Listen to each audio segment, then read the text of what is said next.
हमारे देवे वाला मिसकाल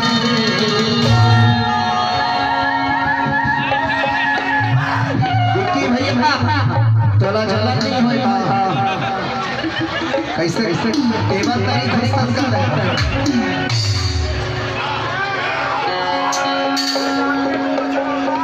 अरे वो मुरझाए फूल को गुलाब कर देंगे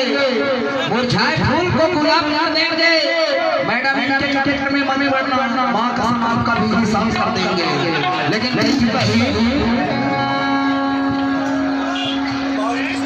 हमारे देवे मौला थोड़ा ताली बजाओ माने करे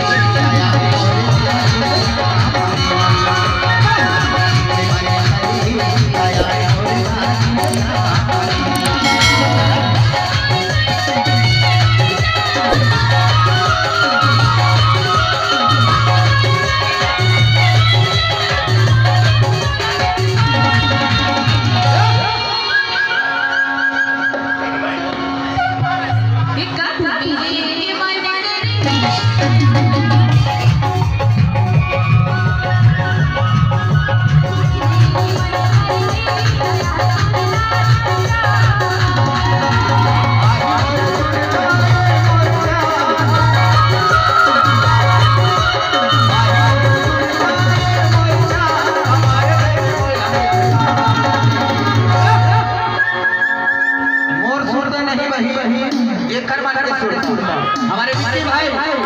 ये टोपी वाले बुढ़वा नहीं मत सोच दिल से बहुत जवान है जायसवाल जी हमारे वरिष्ठ पत्रकार हैं संगे साथ गणेश ने देखा बल्लू मां कसम भारी खतरनाक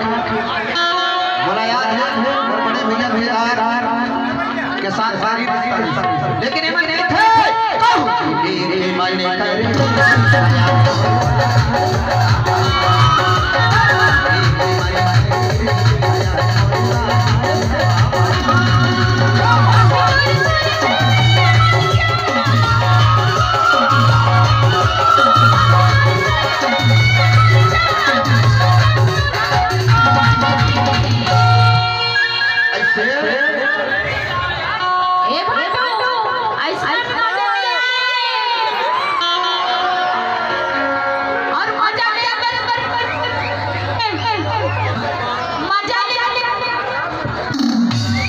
हेलो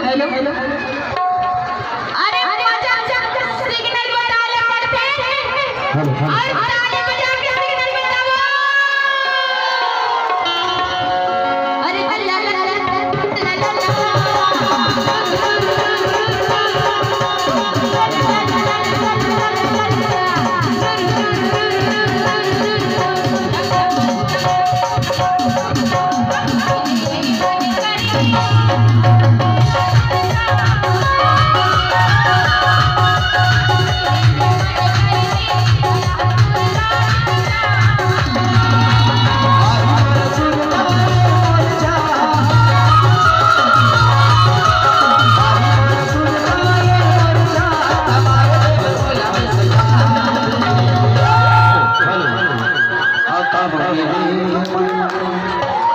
एक बात है आप ताली बजा